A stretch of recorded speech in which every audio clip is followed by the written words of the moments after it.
안녕하세요. 저는 40대 초반 여자입니다. 심심하다고 생각할 정도로 제 인생에서는 큰 사건들이 일어난 적이 없어요.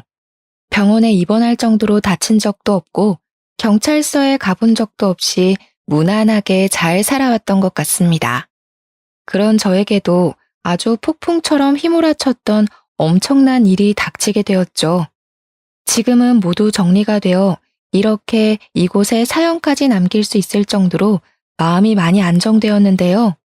그때는 정말 너무 힘들었고 제 인생이 완전히 바닥까지 갈 수도 있는 상황이었으니 지금 생각해도 아찔하네요. 제 기막힌 이야기 한번 들어봐 주시겠어요? 저는 작은 회사를 다니다가 30 초반에 동네 번화가에 화장품 가게를 열게 되었어요. 정말 감사하게도 가게가 잘 되어서 지금까지도 같은 자리에서 계속 가게를 하고 있답니다. 10년이 넘은 시간 동안 한 자리에 있으니 친한 단골분들도 정말 많고 근처 상가에서 일하시는 분들과도 두루두루 친하죠. 작게 하는 거지만 이것도 사업이라고 신경 쓸 것도 많고 해야 할 것도 참 많답니다. 그래서 저는 항상 밤늦게까지 문을 열어두고 일을 하곤 했어요. 직장에 다니는 친구들과는 시간도 잘 안 맞아서 점점 만나는 횟수도 줄어들고 주변 상가의 친한 지인들과 수다 떠는 낙으로 하루를 보내곤 했죠. 그래서 연애도 거의 해보지 못한 채 벌써 나이가 40이 넘었더라고요. 부모님도 계속 결혼을 얘기하시고 친구들의 아이들이 벌써 초등학교에 들어가는 걸 보면서 왠지 초조해지기도 했답니다. 하루는 같은 상가에서 남성복 가게를 하는 친한 지인이 은근슬쩍 말을 꺼내더라고요. 언니는 연애할 생각 없어? 우리 가게에 종종 오는 단골이 있는데 사람이 괜찮아 보이더라. 내가 물어보니까 언니보다 3살 어린데 싱글이래. 나이가 40인데 아직도 혼자면 어디 문제 있는 거 아니야? 그럼 언니는 뭐 문제 있어? 요즘은 다 늦게 하잖아. 그냥 편하게 한번 만나봐. 그렇게 소개팅을 하게 됐는데 나이에 비해서 젊고 옷도 깔끔하게 입은 모습에 호감이 느껴졌죠. 그동안 연애를 많이 해봤는지 농담도 하고 편하게 분위기를 이끌어주더라고요. 중소기업에 다닌다고 하는데 6시면 칼퇴근을 한다면서 일이 끝나면 간식거리를 사서 가게로 찾아오기도 하고요. 자연스럽게 주말엔 같이 밥도 먹고 데이트를 하게 되었네요. 그러다 보니 어느새 사귀는 사이가 되어 있더라고요. 워낙 남자친구 쪽에서 리드를 잘해줘서 그런지 모든 게 물 흐르듯이 진행이 된 것 같아요. 제가 아무래도 장사를 오래 해서 여성스러운 성격은 아니거든요. 좀 괄괄한 면이 있는데 남자친구가 워낙 다정하게 대해줘서 싸움이 일어나지 않더라고요. 저보다 나이는 어리고 연봉도 저와 비교도 안 되게 낮지만 이 남자와 결혼해도 친구처럼 잘 살 수 있을 것 같은 느낌이 들더라고요. 그렇게 프로포즈를 받고 결혼까지 하게 되었는데요. 그런데 남편에게는 다른 가정사가 있었어요. 내가 사실은 초등학생 때 부모님이 다 돌아가셨어. 그래서 계속 친할머니랑 살았고 얼마 전에 할머니도 돌아가셨고 왕래하는 친척도 없어. 사실 아주 외롭게 자랐지. 그래서 말인데 결혼식에 내 하객은 별로 없을 것 같아. 그 점이 좀 걱정이네. 그랬구나. 살아온 얘기 들으니 너무 마음이 찡하네. 그동안 외로웠던 만큼 내가 가족이 되어줄게. 결혼식은 그냥 간단하게 하자. 우리 가족이랑 자기 친구 몇 명만 초대해서 스몰 웨딩하면 되지. 난 괜찮아. 친정 부모님은 무슨 재혼도 아니고 결혼식을 그렇게 번갯불에 콩 볶아 먹듯이 하냐고 언짢아 하셨죠. 남편은 모아둔 돈도 없어서 제가 사는 아파트에 들어와서 살게 되었거든요. 저는 남편이 저보다 어리고 제가 금전적으로는 더 나으니까 상관없다고 생각했어요. 젊으니까 둘이 열심히 벌면 금방 일어날 수 있을 거라고 생각했고요. 부모님도 남편이 마음에 딱히 들진 않았지만 제가 나이가 좀 있다 보니 결혼하는 것만으로도 만족스러우셔서 허락을 해주신 것 같아요. 그렇게 제 명의의 아파트에서 신혼살림을 시작하게 되었답니다. 첫 6개월 동안은 여느 신혼부부처럼 아주 달달하게 지냈답니다. 이래서 사람들이 결혼하는구나 싶을 정도로 남편도 다정하게 잘 대해줘서 저에게도 드디어 행복이 찾아왔나 싶었죠. 어느 날 옆집이 시끄럽길래 나가보니까 이사를 오고 있더라고요. 그리고는 몇 시간이 지나고 초인종이 울리더라고요. 문을 열어보니 젊은 여자가 4~5살 정도 돼 보이는 남자아이와 함께 서 있더라고요. 사람 좋게 웃으면서 저에게 떡 접시를 내밀었죠. 오늘 옆집에 이사 왔어요. 앞으로 잘 부탁드린다고 떡을 좀 가져왔어요. 상훈아, 인사해야지. 반가워요. 아주 귀엽게 생겼네. 몇 살이야? 4살이에요. 혹시나 아이가 시끄럽게 해도 이해 조금만 부탁드려요. 저희는 괜찮아요. 우린 저녁 늦게나 들어와서 듣지도 못할 텐데요. 남편분이랑 둘이 사시는 거예요? 부럽네요. 전 애기랑 둘만 살거든요. 제가 당황해서 대답을 고민하던 사이 갑자기 애가 우리 집으로 쏙 들어가 버리는 거예요. 애를 잡으려고 옆집 여자도 저희 집으로 들어왔습니다. 그래서 얼떨결에 같이 차 한잔 마시면서 이야기를 더 나누게 되었죠. 저보다 7살이나 어린데 혼자 아이를 키운다니 짠한 마음이 들더라고요. 대화해보니 나쁜 사람 같지 않고 해맑은 성격인 것 같아서 조금씩 친해지게 되었답니다. 아이가 어린이집에 가는 시간 동안 잠깐 아르바이트를 하는 게 전부라 형편도 그렇게 좋아 보이진 않더라고요. 저도 결혼을 했으니 저와 남편을 닮은 아이를 갖고 싶은 마음이 컸거든요. 그래서 나름대로 노력을 하고 있는데 잘 되지 않아 병원에 가야 될지 걱정을 하던 차였어요. 옆집 아이를 보니 저를 보고 웃고 장난치는데도 너무 귀엽고 예뻐서 저런 아들 하나 가졌으면 좋겠다는 생각이 저절로 들더라고요. 그러다 보니 아이하고도 장난치며 점점 스스럼 없이 지내게 되었죠. 제가 화장품 가게를 하다 보니 샘플이나 남는 화장품이 많거든요.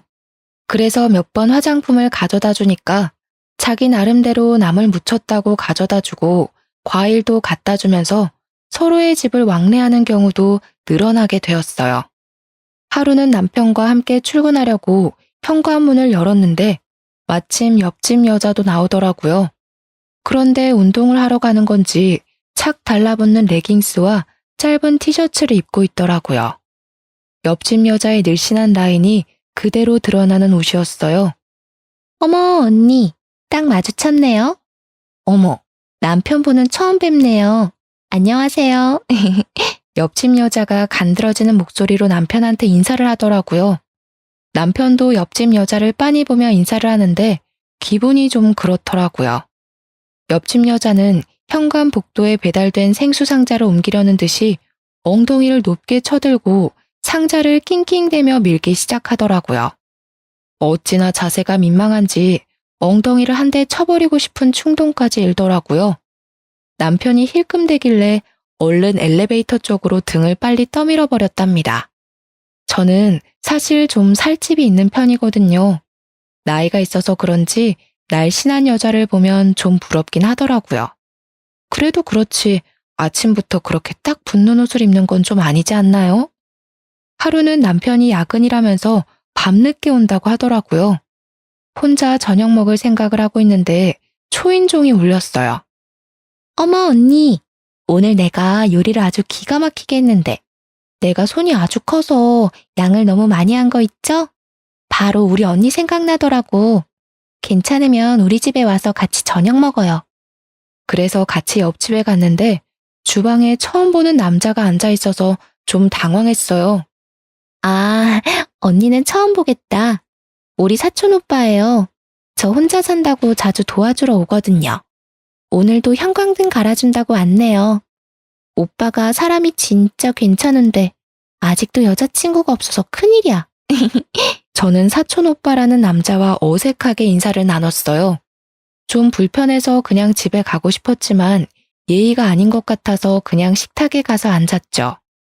차려진 걸 보니 식사보다는 안주에 가까운 메뉴가 많더라고요. 역시나 옆집 여자가 술을 들고 왔어요.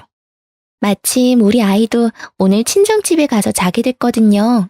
그래서 오랜만에 사촌 오빠랑 회포 좀 풀려고 그랬는데 언니도 와서 딱 좋네요. 아, 그런데 오빠분 불편하실 것 같은데. 그냥 두 분이서 편하게 드세요. 그냥 난 집에 갈게. 아닙니다. 이경준이라고 편하게 불러주십시오. 이렇게 아름다운 분과 함께 있으니까 전 더 좋은데요. 같이 한잔 하시죠. 사촌 오빠랑 언니랑 아마 동갑일걸요? 둘이 편하게 친구하면 되겠네. 전 평소에 술이 약한 편이라 여러모로 이 자리가 불편했어요. 그래서 안주만 조금씩 깨작대고 있는데 사촌 오빠라는 사람이 자꾸 저에게 술을 권하더라고요. 어쩔 수 없이 조금씩 홀짝홀짝 마셨죠. 조금 먹었는데도 취했는지 살짝 어지러운 기분이 들었답니다. 옆집 여자와 남자는 신나게 수다 떨면서 분위기를 띄우더라고요. 남자도 화장실에 다녀온다 뭐 한다 하면서 일어섰다가 다시 앉았는데 제 팔꿈치가 닿을 정도로 제 옆에 너무 가깝게 앉더라고요. 옆집 여자는 어디 갔는지 보이질 않고 남자와 저만 남아있게 되었어요. 제가 처음 본 순간부터 얘기했지만 정말 아름다우십니다. 그러면서 남자가 제 손목을 슬쩍 잡는 게 아니겠어요? 저는 너무 놀라서 벌떡 일어났습니다. 지금 뭐 하시는 거예요? 저 유부녀예요. 동생한테 못 들으셨어요? 저는 기분이 너무 불쾌해져서 집으로 와버렸어요.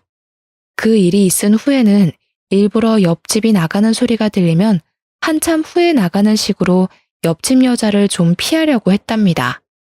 그렇게 시간이 꽤 흘렀을 때였는데요.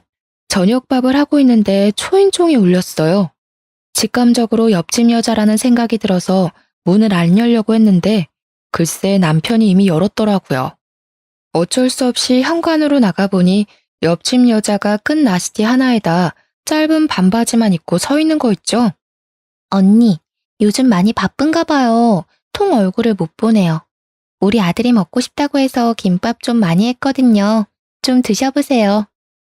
아이고, 나가서 사 먹는 김밥처럼 정말 잘 싸셨네요. 정말 잘 먹겠습니다. 잠깐 들어오실래요?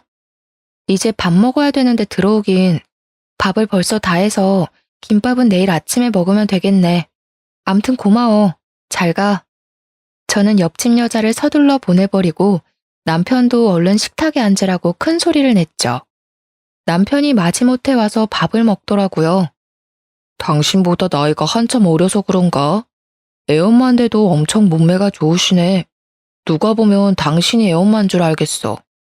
나이가 어린 건 어떻게 알아? 내가 말도 안 해줬는데. 아, 딱 보면 몰라?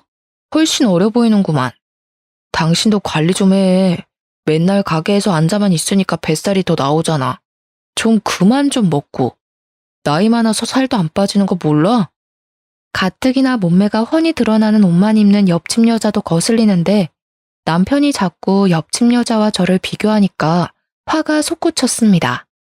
그 후로도 옆집 여자가 몇 번을 망치를 빌리러 온다거나 뭘 물어본다거나 한다면서 자꾸 밤에 찾아오더라고요.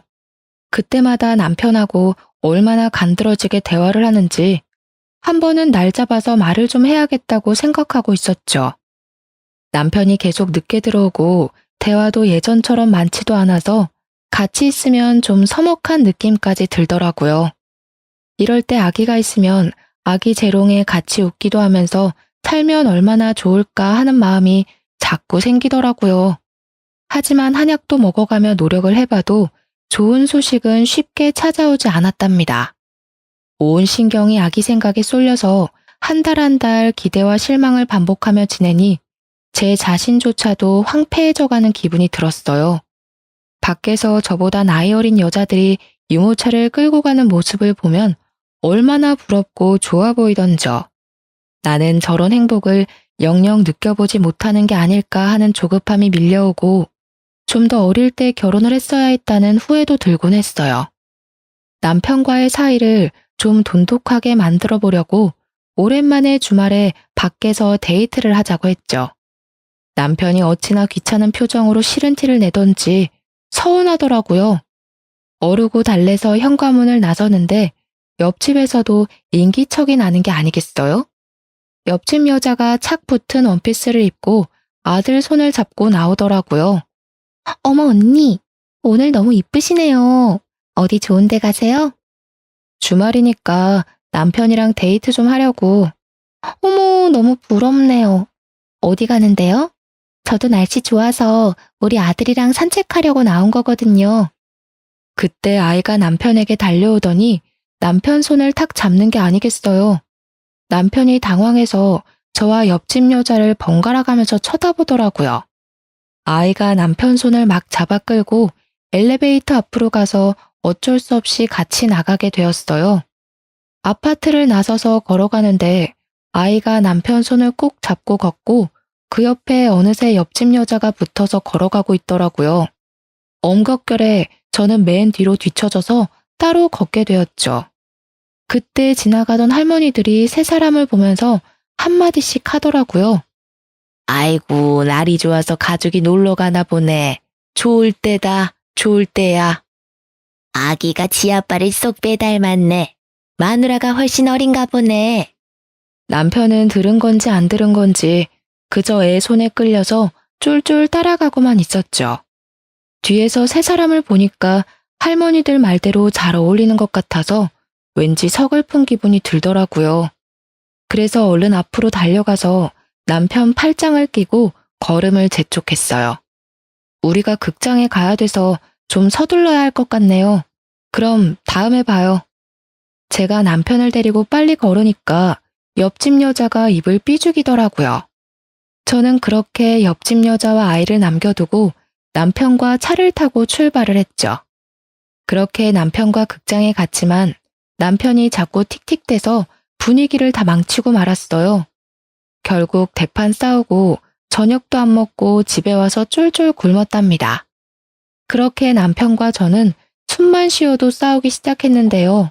결혼 초기만 해도 남편은 생활비를 꼬박꼬박 줬었거든요. 금액은 사실 적었지만 고마운 마음으로 받아서 아껴 쓰려고 노력했어요. 사실 벌이는 제가 더 괜찮았기 때문에 그걸로 남자 자존심을 갉아선 안 된다는 마음이 커서 제가 얼마 버는지도 말하지 않았었고요. 그런데 시간이 갈수록 남편이 자꾸 돈을 요구하기 시작하더라고요. 어느 날은 10만 원, 어느 날은 50만 원, 이런 식으로 자잘하게 자꾸 돈을 빌려달라고 했어요. 저는 그때마다 계좌이체를 바로 해주었는데요. 큰 금액이 아니니까 부부 사이에 바로 달라고 하기에도 좀 그렇더라고요. 그래서 그냥 남편에게 용돈을 준다고 생각하고 넘기고 있었죠. 그런데 한 달에 많게는 100만 원도 달라고 하는 식으로 계속 요구하니까 매출이 없는 달은 생활하기가 너무 힘들더라고요. 속은 부글부글 끓었지만 일단 지켜보자는 마음으로 참고 있었죠. 그런데 하루는 저녁에 들어와서 이런 말을 하는 게 아니겠어요? 회사가 좀 어려워져서 당분간 월급이 좀 밀릴 것 같은데 어떡하지? 의리가 있는데 바로 관두기도 그렇고 말이야. 앞으로 생활비는 못 줄 것 같아. 언제까지 월급을 안 준대? 그러면 새로운 회사를 좀 찾아보는 게 낫지 않아? 사장님이랑 내가 쌓아온 정이 있는데 어떻게 바로 팽하냐? 너는 장사를 해서 그런지 참 매정하다. 너 돈 잘 벌잖아. 월 수입이 얼만지 말 좀 해봐.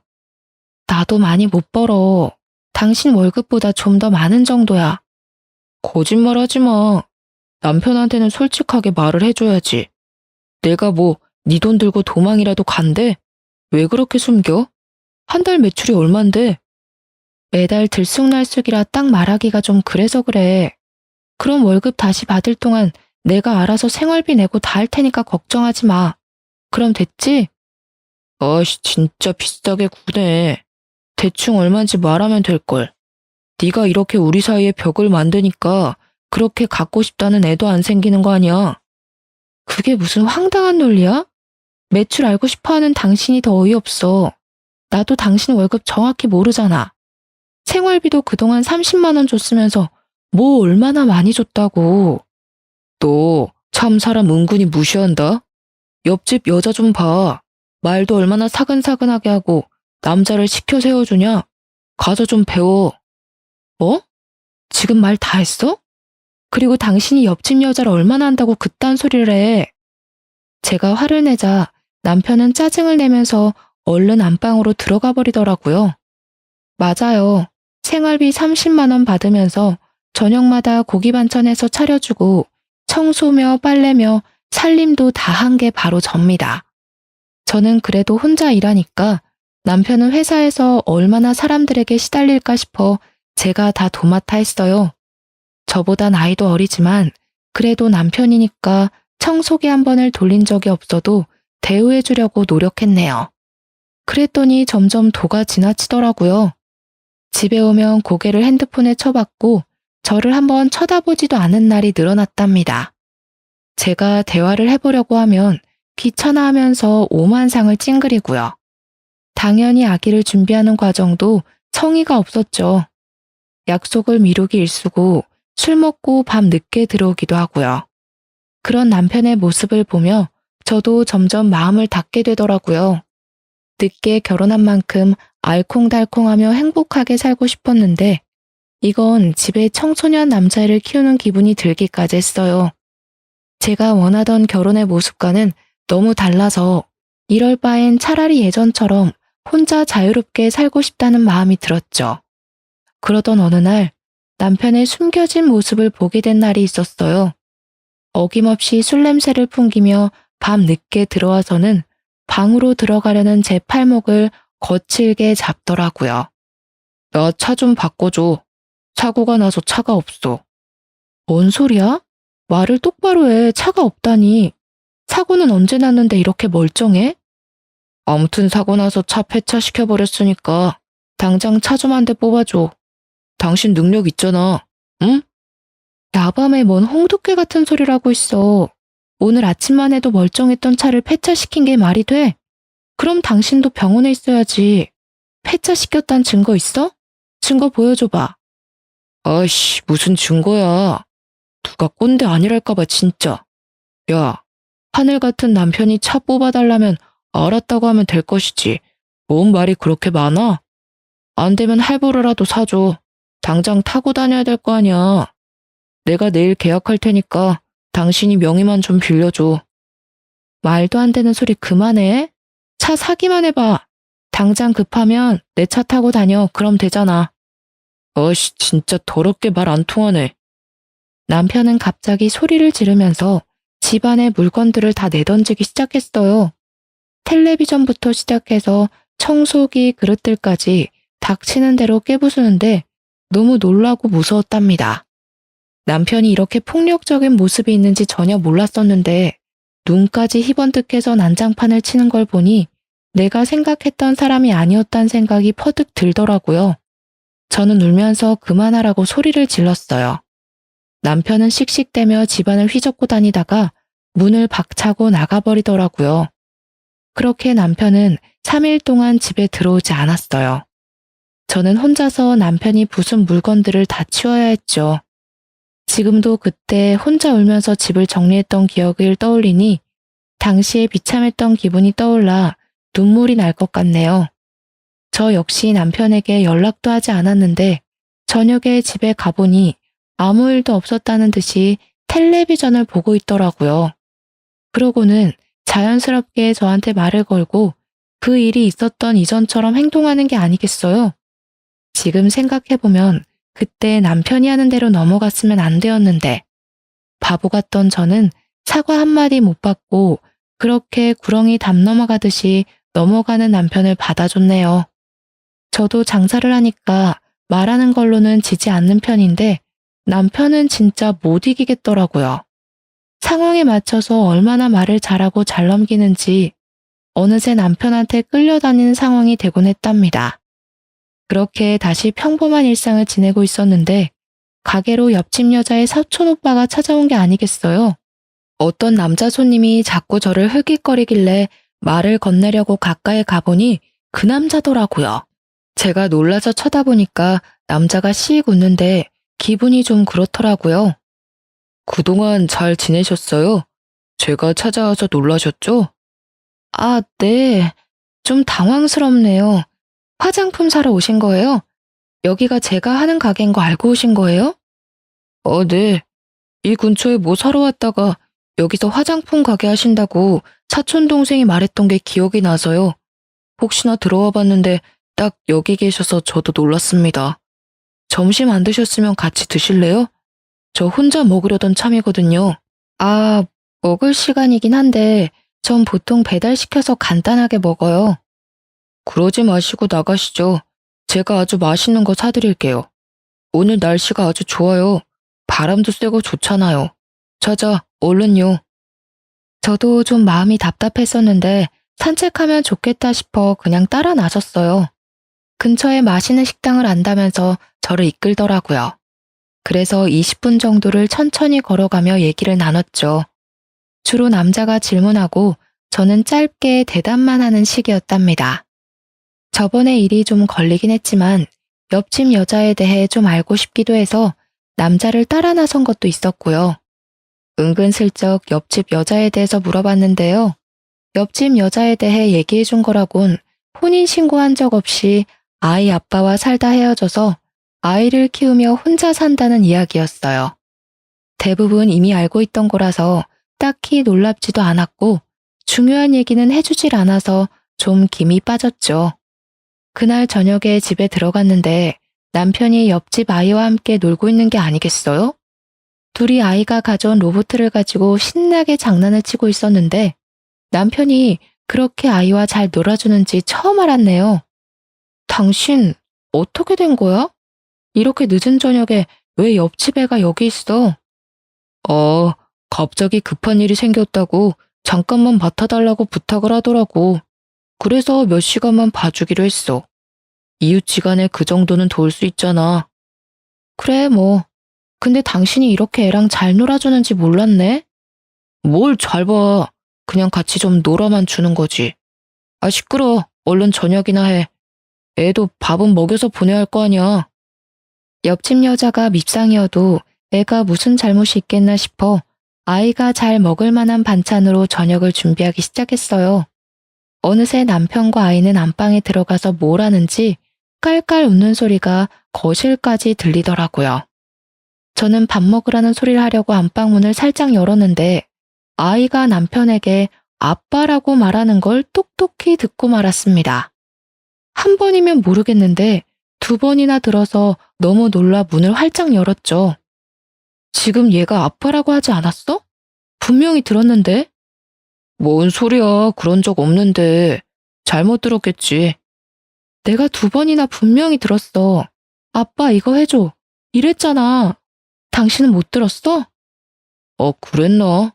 들은 것 같기도 하고. 아, 애가 말한 걸 뭘 그렇게 신경을 써. 배고파. 저녁 다 됐어? 남편은 또 어물쩍 넘어가더라고요. 남편과 아이가 밥 먹는 모습을 보는데 기분이 굉장히 꺼린축해서 목으로 밥이 잘 안 넘어갈 정도였답니다. 밤 10시가 되도록 옆집 여자는 오지 않았고 아이는 남편의 무릎을 베고 아주 편하게 잠이 들어 있더라고요. 가뜩이나 아기를 갖고 싶은 마음이 큰데 남편이 다른 집 애를 저렇게 자기 자식 마냥 재우고 있는 걸 보니 여러 가지 감정이 스쳐가더라고요. 그때 마침 옆집 여자가 아이를 데리러 왔답니다. 어머 언니, 너무 미안해요. 언니한테도 말을 했어야 하는데 아까 너무 급한 일이 있어서 남편분께 아이를 좀 맡겼네요. 그럴 순 있는데 앞으로는 좀 조심해줘. 주변의 지인이나 가족한테 먼저 물어보는 게 순서 아니겠어? 근데 내가 좀 이상한 게 있는데 아까 아이가 우리 남편한테 아빠라고 부르더라고. 아, 그래요? 사실은 우리 아들이 아빠를 본 지가 오래돼서 그런지 어른 남자만 보면 아빠라고 부르곤 하더라고요. 심지어 우리 사촌 오빠한테도 아빠라고 한다니까요. 어머, 언니 놀라셨겠다. 옆집 여자는 호들갑을 떨면서 아이를 데리고 가버렸어요. 남편은 저한테 인정도 없다느니 하면서 궁시렁대더라고요. 얼마 지나지 않아 남편은 회사에 일이 없다면서 아예 나가지도 않았는데요. 매일 집에서 핸드폰이나 보고 게임만 하는 날이 늘어만 갔죠. 그 와중에 보이스피싱을 당했다면서 1,000만 원을 빌려달라고 하질 않나 용돈을 달라고까지 해서 저는 혼자 살 때보다 훨씬 많은 지출을 감당해야 했어요. 돈을 안 주면 저한테 욕을 하거나 화를 내는 날도 많아져서 저는 지칠 대로 지친 상태였죠. 그렇다고 대출을 받을 순 없으니 저는 더욱 아껴서 생활해야만 했어요. 심지어 가게에서 배달시켜 먹는 밥값도 아까워서 집에서 도시락까지 싸서 다니기까지 했죠. 그런 제 사정은 아는지 모르는지 남편은 비싼 구두나 옷도 사들고 오기도 하고 우연히 핸드폰으로 온 카드 명세서를 봤는데 몇백만 원 단위인 거예요. 저는 머리끝까지 화가 나서 이성을 잃었답니다. 돈도 안 벌면서 카드값이 이게 말이 돼? 당신 미쳤어? 요즘 나도 장사 안 돼서 대출까지 받을 판이야. 대출도 다 재산이야. 받을 수 있으면 좀 받아와. 이왕이면 이 집 담보로 좀 넉넉하게 받는 게 어때? 뭐? 무슨 말도 안 되는 소리야. 당신 돈이 어디서 나서 이렇게 카드를 팍팍 긁어? 이 옷은 또 뭐고? 난 티쪼가리 하나도 못 사 입는데 이거 엄청 비싼 거 아니야? 잔소리 좀 그만해. 맨날 바가지를 긁어대니까 난 네 얼굴만 봐도 지긋지긋해. 이래서 남자가 길을 펴겠어? 그렇게 남편은 또 집을 나가버렸고 이제는 대놓고 외박을 하더라고요. 저도 남편에게 조금의 미련도 남아있지 않아서 들어오던 말던 신경도 쓰지 않았죠. 그러던 어느 날 남편이 제 얼굴에 사진 몇 장을 휙 던지는 게 아니겠어요.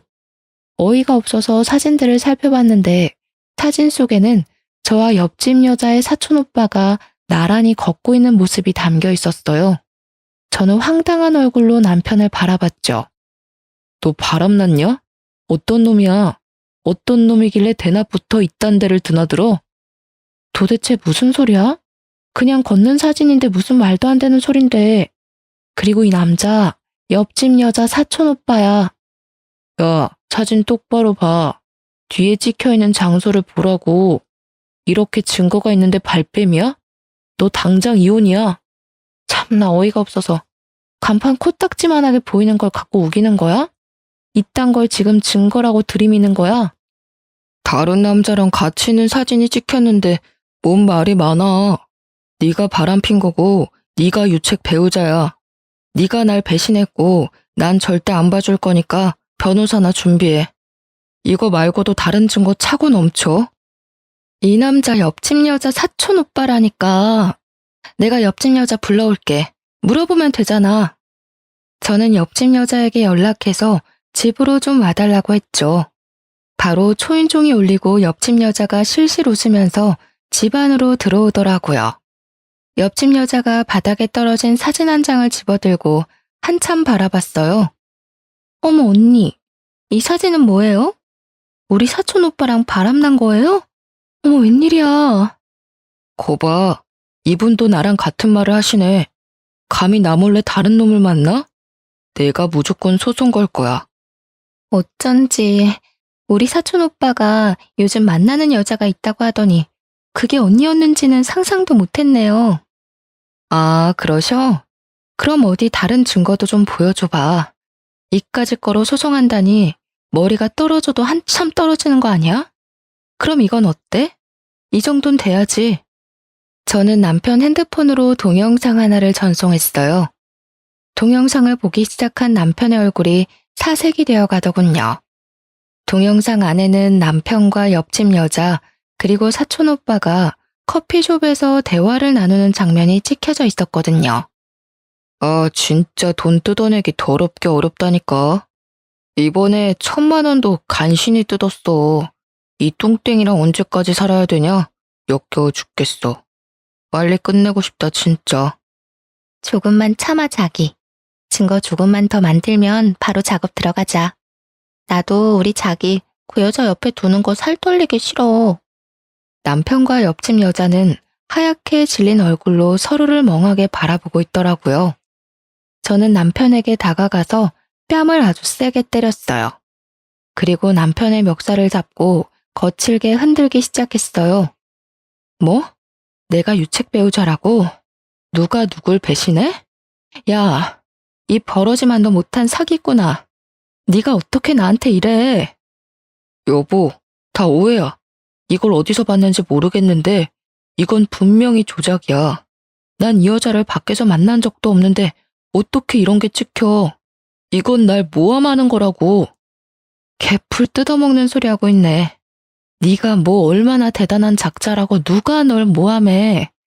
둘이서 연극하면서 나 하나 바보 천치 만드니까 기분 좋았니? 아주 신났어. 저는 바로 옆집 여자의 머리채를 확 휘어잡고 거칠게 양옆으로 흔들기 시작했어요. 머리카락을 한 움큼 뽑고서는 비명을 지르는 옆집 여자를 바닥으로 밀어버렸죠. 옆집 여자가 고개를 바닥에 박고 덜덜 떨고 있더라고요. 사기칠 위인도 못 되는 이 무식한 것들아. 니네야말로 바닥까지 떨어질 준비해. 언니, 잘못했어요. 한 번만 봐주세요.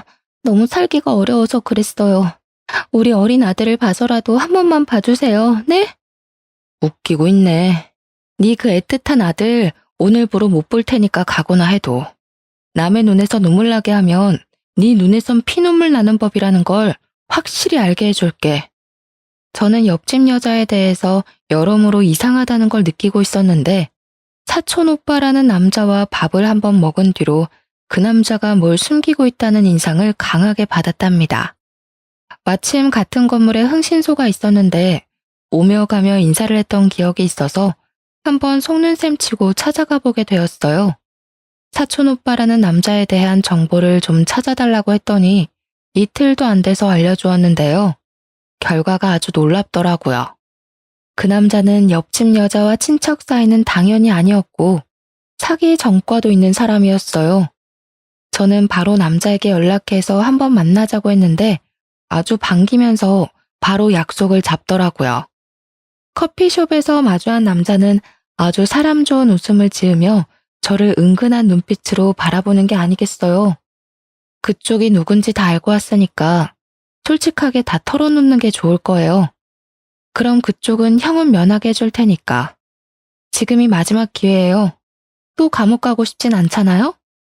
제 말을 들은 남자의 표정이 순식간에 변했어요. 정색을 하고 말을 하는데 완전히 다른 사람 같았답니다. 그 두 사람이 다 짠 거고 저는 아는 게 없어요. 그냥 그쪽이랑 바람만 펴주면 3천만 원 준다고 해서 하게 된 거예요. 우리가 지금까지 뭘 한 것도 없고 난 잘못한 거 없잖아요. 난 빼줘요. 그니까 지금 싹 털어놓고 나한테 협조하라고요. 그리고 두 사람이랑 만났을 때 얘기하는 거 동영상 찍어서 나한테 넘겨요. 남자는 다시 감옥에 가는 게 싫었는지 바로 남편을 배신하고 모든 진실을 털어놓더라고요. 사실 남편과 사촌 오빠라는 그 남자는 20대 때부터 알고 지낸 친구 사이라고 해요. 둘 다 사기죄로 구치소에 갔을 때 만나서 지금까지 서로 사기치는 걸 도와주는 관계였던 거죠. 남편은 반반한 외모 믿고 외로운 여자들한테 접근해서 사귀는 척하면서 돈을 빌리고 사업한다고 투자도 받는 식으로 사기를 치고 다녔다고 해요. 그러다가 소송 이혼을 해서 승소하면 여자의 재산의 절반까지 받을 수 있다는 걸 알게 돼서 작정하고 사기 결혼까지 하기로 한 거죠. 돈을 잘 벌고 재산도 좀 있는 여자들을 찾아다니다가 우연히 옆 가게에서 장사하는 지인에게 제 이야기를 듣게 된 거고요. 그렇게 제가 남편의 첫 사기 결혼 상대가 된 것이었어요. 더 기막힌 건 옆집 여자는 남편과 오래 사귀고 사실혼 관계였다는 거죠. 그 아이도 당연히 남편의 아이였고요. 남편은 저와 결혼하고 혼인신고까지 하는 것을 성공한 뒤에 옆집으로 그 여자와 아이를 불러들이고 제가 사촌 오빠랑 바람이 나도록 만들려고 한 거였죠. 믿을 수 없는 현실 앞에서 앞으로 닥칠 일이 너무나 무서워 몸서리가 쳐졌답니다. 경찰서 한번 가보지 않고 살았던 제 인생에 이런 믿을 수 없는 사건이 벌어지다니 부모님 볼 면목도 없고 미치겠더라고요. 그동안 오래 장사하면서 좋은 사람인지 나쁜 사람인지 딱 알아볼 수 있다고 말하고 다니곤 했던 제 자신이 얼마나 창피했는지 몰라요. 남편에게 배신당한 것도 당한 거지만 도대체 어떻게 해결을 해야 하는지 깜깜하더라고요. 모든 진실을 알고 난 뒤에 혼자 가슴을 쳐가며 몇 날 며칠을 목 놓아 울었답니다. 무릎 꿇고 잘못했다면서 저를 회유하려는 남편을 차가운 눈빛으로 째려보았어요. 그동안 이 뱀 같은 남자의 새치허에 얼마나 농락을 당했는지요. 그래도 남편이라고 영양제까지 매일 갖다 바치면서 내조하려고 했던 제 자신이 불쌍하고 또 불쌍했어요. 여보, 잘못했어. 내가 머리가 어떻게 됐나 봐. 한 번만 용서해주면 이제 당신만 바라보면서 살게. 우리 이쁜 아기도 낳아서 오손도손 잘 살아봐야지. 아기 같은 소리 하네.